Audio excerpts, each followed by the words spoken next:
Hey everyone, Michael here. Today I'm going to give you guys a quick little update about what's going on with Bitcoin. So we did get that sell signal in a few days ago. We saw the breakdown happening after this long, nice, bullish move. Right now we've broken down. We are on the possible verge of breaking down a little bit more here.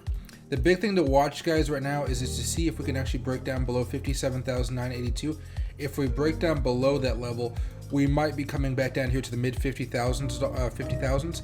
Which, depending on if you're looking to buy it, that's great. If you have a position up here, you're not going to be too happy about it, so just be aware of that. That big key moment was a few days ago right here as we broke down. That was something we've been talking about for a while. On the daily chart right here, guys, you do see that we actually break down below the 20.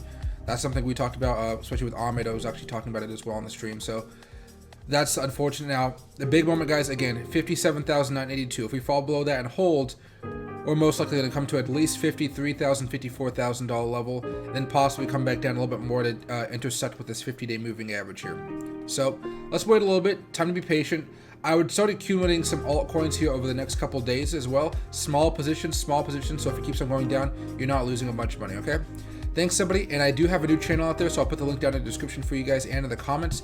If you guys do want to follow my new channel where I post all of these new day-to-day updates about Bitcoin, SHIB, Dogecoin, whatever coin you guys are thinking about, I'm going to usually post an update about it. Thanks, everybody.